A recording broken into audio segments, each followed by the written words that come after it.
Good day, and it is my pleasure to be with you today. And I would like to invite you to enter a time machine and to have an experiment in the history of the 11th century, as if looking through the eyes of a child.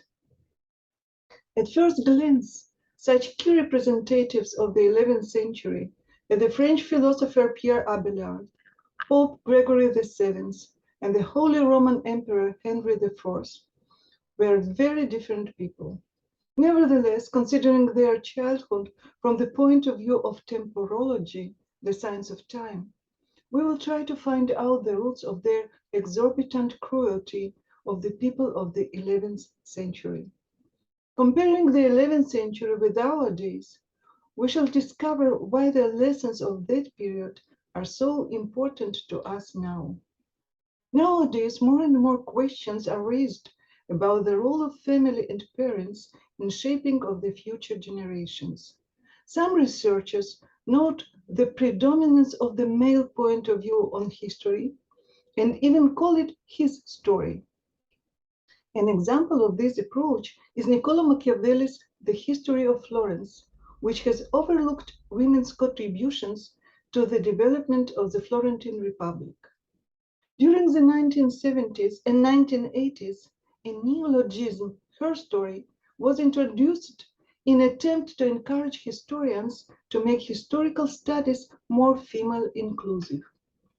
It is not less important to expand both approaches by introducing an additional look at the hair story, literally the history of the hair, the story from the perspective of a child.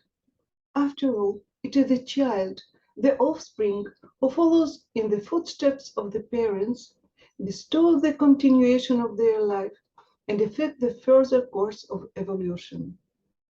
It is the child who becomes a conductor of the flow of temporary changes, temporological factor, depriving history of its static character and making it alive, diverse, and exciting. By comparing the life stories presented separately by each of the participants in the mother-father-child triad, it is often possible to find significant differences between them.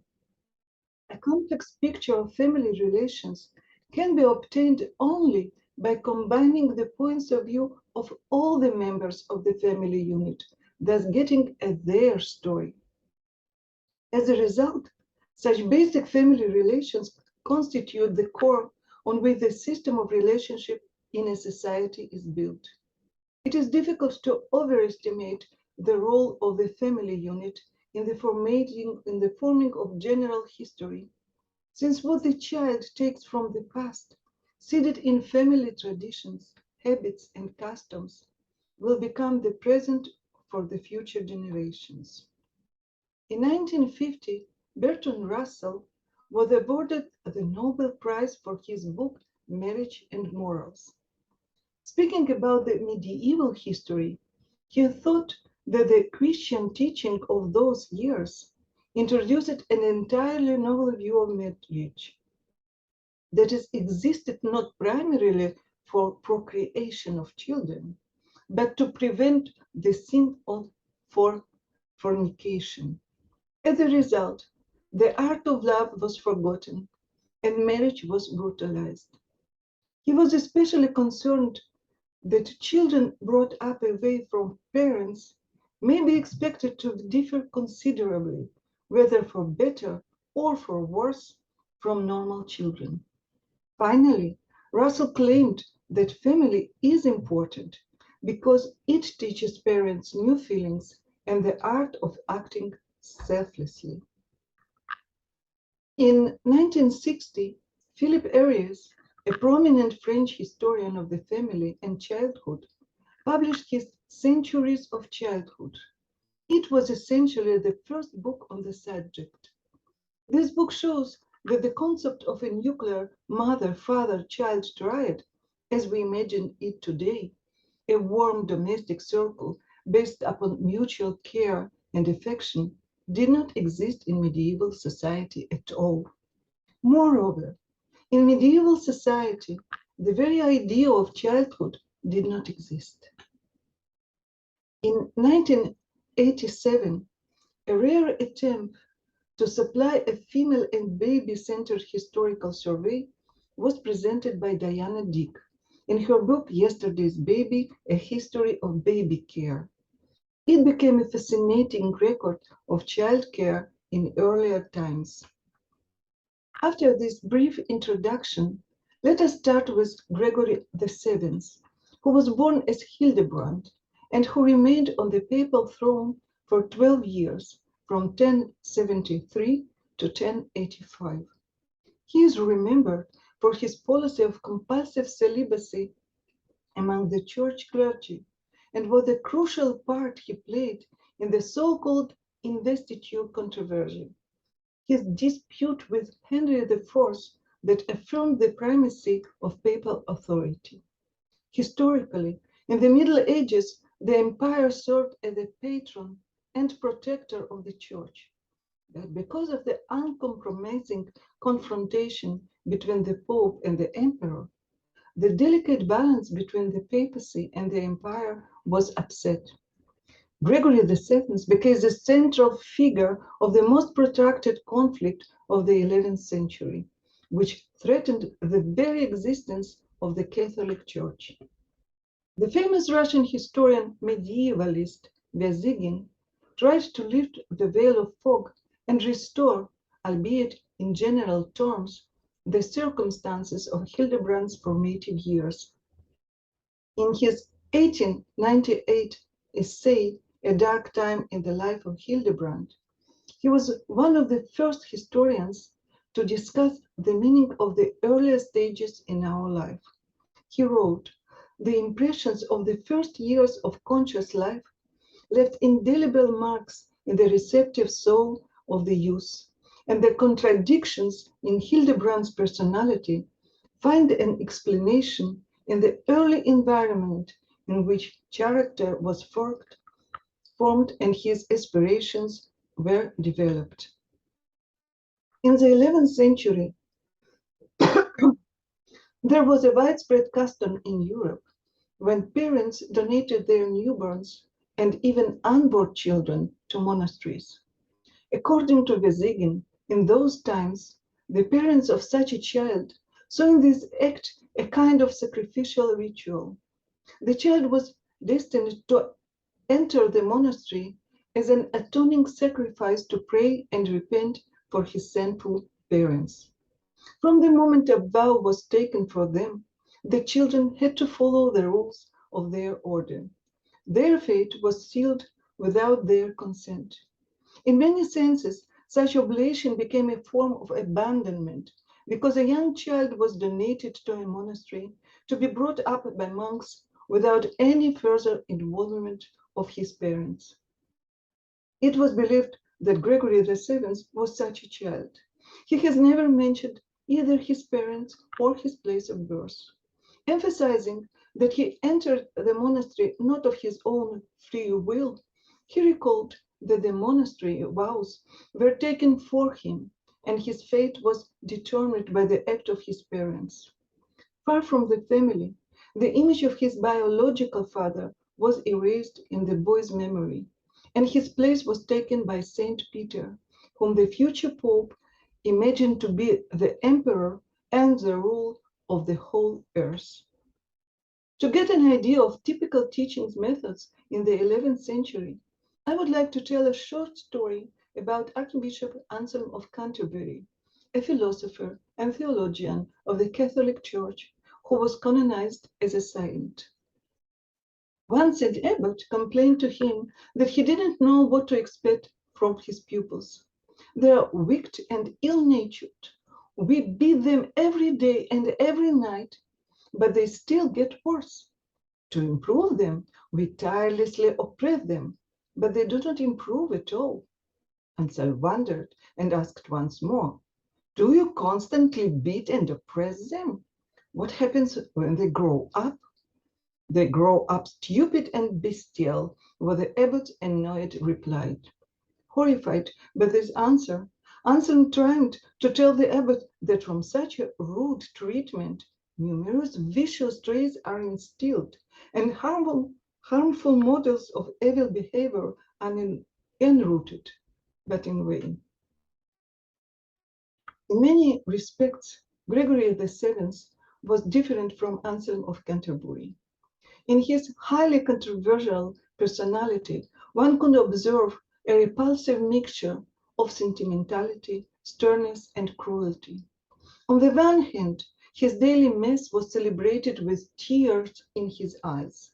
On the other hand, he was merciless toward those whom he considered the enemies of the Roman Church. According to his contemporaries, a detailed account of his inhuman acts would stain both pen and paper. Gregory was not inclined to sadism. Everything he did was a consequence of his attempts to improve this world. However, in his eyes, disobedience to the Pope was equated with disobedience to God himself. His favorite method of oppression was major and minor sins was anathema, and where excommunication did not work, he resorted to the sword. Accustomed from childhood to obey the dictates of his mentors, Gregory was inclined to dictate to others, believing that he was simply obeying the signs that he perceived as divine orders. In his famous Dictatus Papa, Gregory tried to place himself at the head of the world order and to push back the Emperor Henry IV. The idea of the absolute superiority of spiritual power over secular power appeared in the writings of many Christian leaders long before Gregory VII. But none of them fought to make it the cornerstone of the entire world order with such tenacity as Gregory, who devoted his whole difficult life to this goal. And how successful was he? Not that much. In the long run, most of the strict measures he introduced led to results that were opposite to his intentions. In 1084, Gregory witnessed how Rome was subjected to severe devastation and plunder. He had to flee and to die in exile. Bezigen's verdict was unambiguous. The fundamental properties of human nature and the power of things won the victory over this genius. Family and children stayed just empty words that didn't matter to Gregory VII. A rude and repulsive attitude towards marriage has led to the birth and rearing of children whose emotional nature has remained undeveloped and whose capacity of empathy has been never formed. But could we blame in all his faults an abstract human nature? Is it possible that the formation of the character and fate of Gregory VII was associated with specific behavior patterns amenable to awareness and change in the future? For the answer, we shall look for impressive parallels in his personal qualities and the traits of two celestial twins, that is, people born on the same day of the same year, Alfred Rosenberg and Hermann Göring, born in 1893. From the first weeks of their life, both were brought up without a mother, feeling like orphans and abandoned children. The lack of stability and parental love during babyhood resulted in the similar paradoxical mixture of childish meekness and military aspirations, combined with pronounced lack of empathy, as in Gregory VII. As a defensive reaction, they, like him, imagined themselves to be little gods. During their 12 years leading role in the Third Reich, both complained about the intolerable burden of responsibility for the whole world placed on their weak shoulders. At the end of their life, about 800 years after the Pope, They, like him, witnessed terrible pictures of destruction and desolation in their country. Here we see a rare photo taken during the Nuremberg trials, when both of them tried to look as nice people. In my book Celestial Twins, I quote a study of orphaned children, parental loss and achievement. It suggests that the reaction of rage because of loss of parents at a young age may be later transformed into either outstanding accomplishment or outstanding antisocial behavior. In particular, this study reveals that such abandoned, rejected, or neglected children, more than others, may develop a favorable attitude toward a political career. So high the percentage of orphaned children in politics that the author wonders, can we ask with all seriousness, do orphans rule the world? The American historian Eleanor Herman showed in her book Sex with Kings 500 Years of Adultery, Power, Rivalry, and Revenge that despite all their visible grandeur, many medieval royal courts resembled a scorpion's nest of vicious ambitions and conspiracies. Children in royal families, both boys and girls, were not considered independent individuals, but were treated as inanimate tools for fulfilling parental plans. Despite their wealth and status, they remained the property of their parents, a kind of slaves doomed to fulfill the assigned to them role. One of the hardest tests for many children was that they were forced to marry before puberty. Forced to marry against their will, young people sooner or later made attempts to break the marriage bond imposed on them. In the end, adultery, family feuds, and bitter conflicts, rivalry and revenge between wives, husbands, mistresses, and their offspring often led to full-blooded civil wars, infanticide, or patricide. In many cases, the trivial misunderstandings in families led to full-scale battles between nations where whole armies were annihilated. The tragic story of the Holy Roman Emperor Henry IV becomes a vivid example of such a parental dictatorship and neglect of the innate needs of the child. His preeminent role in the investiture controversy and his family feuds established his controversial reputation.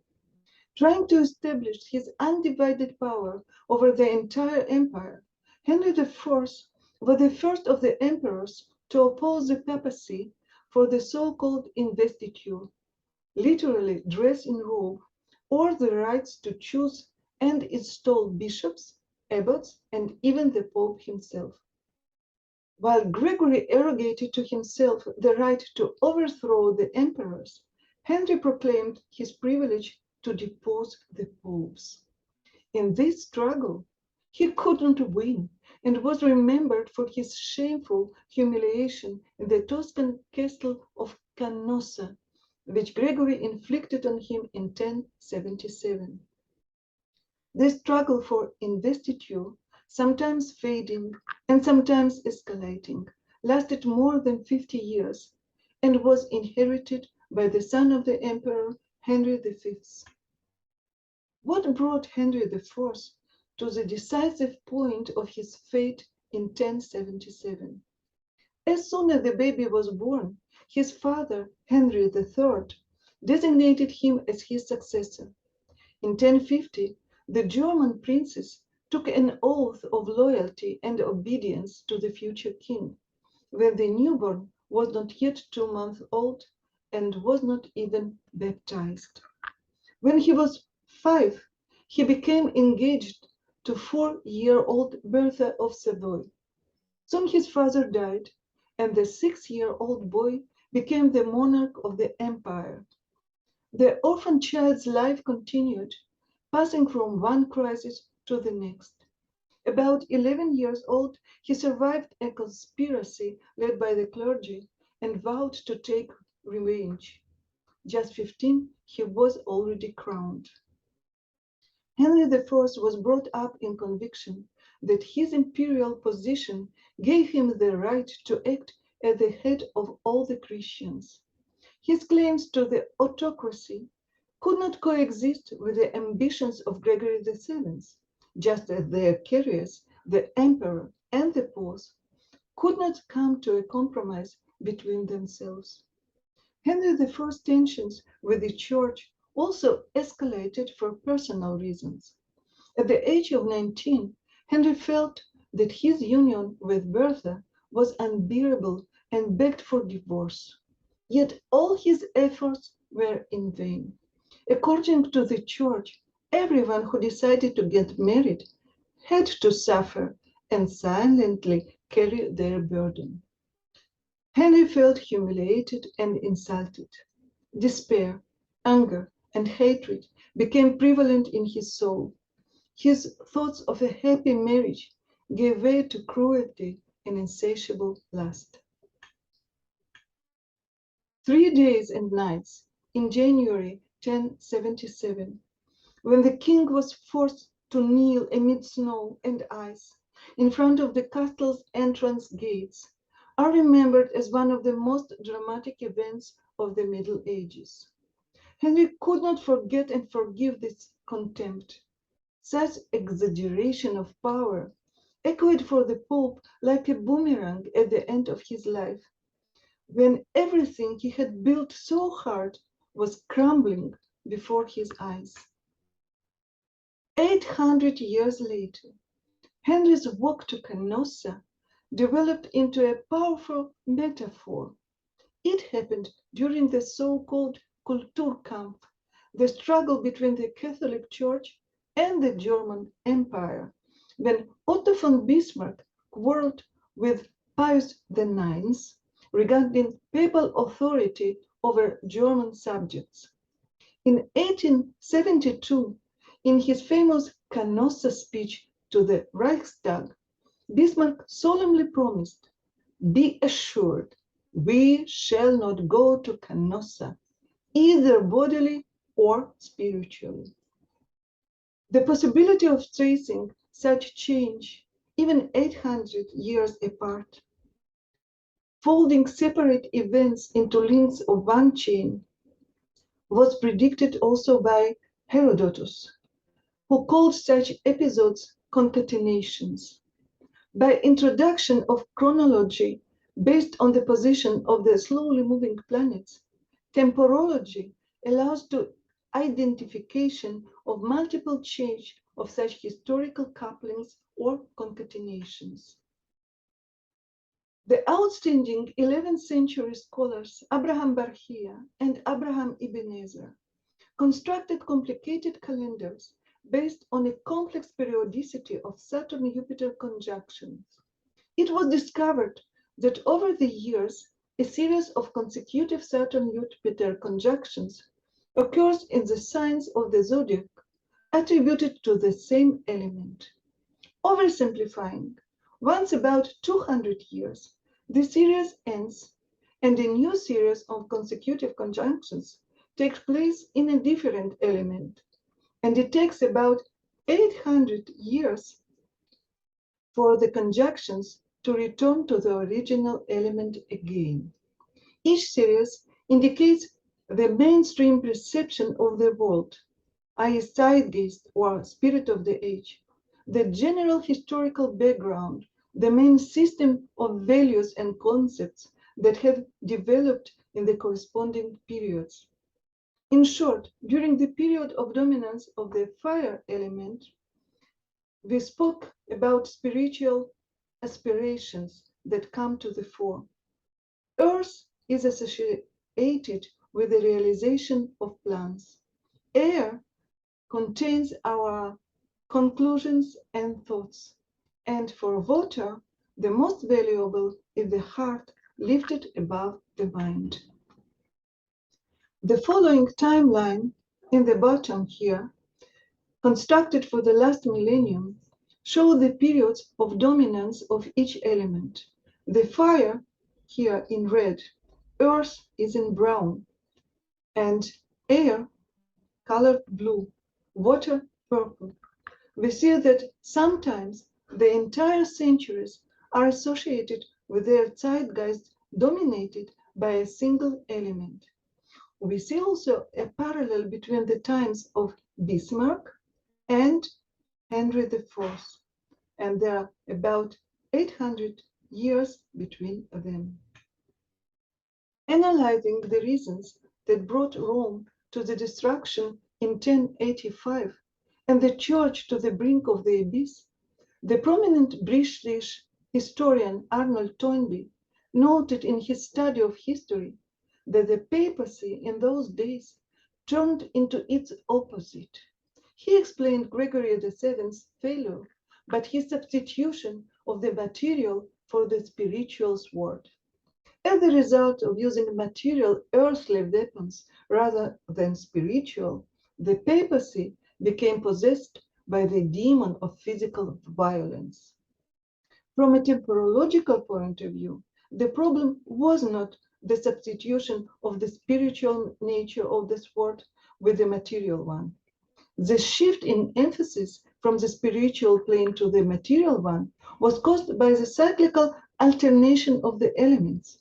This change indicated the readiness of humanity to move from the nurturing plans, fire, to their materialization, embodiment, earth. Indeed, it was a period of the creation of a monumental architectural styles. The problem lay, according to a temporological point of view, in the very fact of taking out the sword. And the sword arose from the nature of its bearers, those children who were deprived of the right to choose and grew up as adults with an unformed ability to respect others. And we proceed to the next key figure. It is the French philosopher and theologian Pierre Abelard, who is considered by historians as the voice of conscience and intellect of his dark age. But can we agree with such historians today? And what can we learn from his sad story that prompted him to end his life in loneliness and exile? More than a millennium has passed since the days of Pierre Abelard and Héloïse, but their tragic romance and unique correspondence remain one of the most popular legends of medieval history. Many poems, as well as philosophical texts, were dedicated to the relationships between these two illustrious lovers. Only relatively recently, researchers have begun studying the complex relationship within Abelard and Héloïse expanded family unit, which included also their son, Astrolabe. Historians suggest that Héloïse was orphaned early, raised in a monastery, and was 10 or 20 years younger than Abelard. Later, her maternal uncle Fulbert, a canon of Notre Dame, took over Héloïse's custody and upbringing. A complex system of relationships between the teacher and his student have gradually evolved into a forbidden affair. In his autobiographic story of his misfortunes, Abelard insisted that he had never truly loved her and that he had only lusted after her body. Some modern scholars go so far as to accuse Abelard of abusive conduct and even rape. From the correspondence of the lovers, it is clear that Héloïse did not think so. On the contrary, her uncle considered Abelard's behavior extremely indecent. When Héloïse became pregnant, Abelard sent her away from Paris to his family in Britain. There she gave birth to their only son, whom she named after the sophisticated scientific instrument, astrolabe. After their secret marriage, Héloïse, in her touching letter, warned Abelard of the hardship of married life and parenthood, wondering what possible concord could there be between scholars and domestics, between authors and cradles. She begged Abelard to consider the advice of philosophers, to avoid the intolerable annoyance and the endless disturbances of married life. She wrote, "What man, intent on his religious or philosophical meditations, can possibly endure the whining of children, the lullabies of the nurse seeking to quiet them, or the noisy confusion of family life? Who can endure the continual untidiness of children?" Abelard has readily accepted Eloy's arguments that those whose minds are preoccupied with religious or philosophical wisdom should avoid all other pursuits and never interrupt their studies. In this matter, Abelard was in tune with the spirit of his time and with Gregory VII, who in those years advocated the final adoption of celibacy by the Catholic Church. Soon after Astrolabe's birth, this story took a sinister and typically medieval turn. Trying to protect Eloise, Abelard sent her to the convent where she had been brought up. The uncle was furious. He accused Abelard for seducing his niece, getting her pregnant, and then sending her away into a convent. The uncle's revenge was awful and barbaric. One night, he hired a band of men to break into Abelard's room and castrate him. Following the tragic event, Abelard forced Heloise, despite her mild protest, to take her vows as a nun. Abelard, in his turn, decided to become a monk and shut himself in a monastic cell. Astrolabe was an unwanted nuisance in the life of his parents, who preferred to live monastic lifestyles. He became a rejected child whose both parents stayed aloof from him. The boy's name had never been mentioned in Heloise's erudite letters to Abelard. The son's fate was not discussed in his father's philosophical writings. For centuries, historians did not care about the future destiny of the only child of the most learned European couple of the 11th century. Next to nothing is known about the life of Astrolabe, except for the record of his death at October 29 or 30 of an undermined, undetermined year. But their story does appear in a very interesting book by Louis Rinzel, Abelard's Liebe, Abelard's Love. The child's part in this romantic tale was dismissed, and his historical role in the birth of his parents' myth was nullified. Taking for granted that Abelard and Heloise were perhaps the most positive and loving characters of their century, writers and poets called their feelings love. Yet in terms of four-element theories, real love involves at least four elements: fire, aspirations, spirit; earth, embodiment, body; air, awareness, mind; and water, feelings, heart.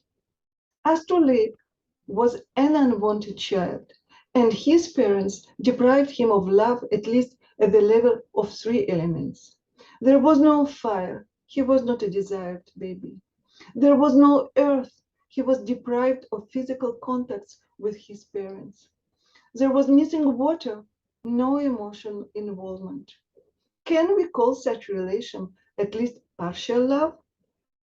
According to modern scholars, there are destructive consequences to the negative attitude of the expecting parents toward the child's existence before her birth. Even in the maternal womb, such a child already experienced feelings of rejection, shame, or hatred. This tiny creature feared for her life and might subsequently experience an unconscious need for revenge. The modern German medievalist Albrecht Classen went even further. In his opinion, the consequences of this life drama were terrible for both father and son. Whereas Abelard was castrated physically, Astrolabe considered himself castrated in his soul. However, can we accuse the parents? In the historical context, scholars tend to view Abelard and Eloise as victims of the dictates of their dark century. The wife could be the victim of her husband's irresponsible behavior. The husband could be considered a victim of unreasonable restrictions imposed by the church. Both were victims of the emotional illiteracy of their historical days. Could it be a vicious circle in which each side sees itself as entitled to blame all previous generations? According to the founder of general semantics, Alfred Korzybski, one of the most important capacities of civilization is what he called time binding.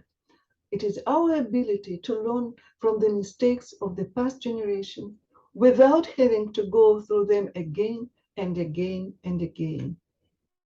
Omar Khayyam was the 11th century poet, dubbed the astronomer poet of Persia. Being also a philosopher and astrologer, Khayyam wrote that our world is rigidly ruled by the four elements and the seven planets. In his opinion, their rulership does not leave us any choice.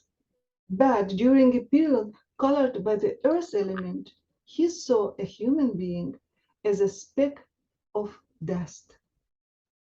His Rubaiyat was lost and forgotten for almost 800 years and was given a new life by Edward Fitzgerald in the 1860s. The medieval Earth dominance lasted until the 13th century. The next historical period, colored by the Earth element, was observed with short-term intermissions between 1802 and 2020. Starting in 2021, according to the Saturn-Jupiter clock, we have entered a long period colored by the element of air. From a temporological point of view, this means that the emphasis has shifted to discovering the laws that govern our consciousness. This gives us hope that new knowledge will lead people to the realization of the need to respect everyone, including infants and young children. We have another important temporological method, which is called the Phoenix clock. That is a compilation of a calendar based on an astronomical phenomena in which once in 493 years, Neptune and Pluto are observed in conjunction, so-called Phoenix hour. It was found that people born during each Phoenix hour belonged to a rare kind of generations whose historical mission was to become precursor of new paradigms. And such precursors were here, and we will see them as the beginners of the prenatal psychology, because celestial bodies are steadily moving. Our world is constantly changing, and we are changing with them. According to the Phoenix clock model, among people born during the Phoenix hour of 1885 to 1900, there were also the first psychologists and scholars who became aware of the crucial importance of the early developmental periods. Among the precursors and founders of the prenatal psychology, we find the names of Gustav Hans Graeber, Anna Freud, and Jean Piaget. With what spiritual baggage and attitude to the family will the generations of our children and grandchildren enter the second half of the 21st century? Giving birth and raising children is a challenging experience for all parents. There are no precise mathematical formulas for parental love. The family is important not only because it allows parents to experience selfless love, but also because it teaches the child the art of respect and kindness to everyone. We cannot force anyone to love, but we can set an example of respect for infants and children as independent, unique human beings. When children learn a lesson in a respectful and kind attitude toward themselves, the world will become a place where instead of a conflict between his, her, and her story, it will transform into a safe space for creating a more harmonious their story. And as usual, in the end, I would like to quote from a poet of my favorable poet, Khalil Gibran, on children. Your children are not your children. They are the sons and daughters of life's longing for itself. They come through you, but not from you. And though they are with you, yet they belong not to you. You may give them your love, but not your thoughts, for they have their own thoughts. You may have their bodies, but not their souls, for their souls dwell in the house of tomorrow, which you cannot visit, not even in your dreams. So, my hope is that temporology will help us to grasp the importance of timings, and that together people will gradually learn how to conceive our children in love, and then to deliver and nurture them with respect to their specific times, timings, elements, needs, and potentials.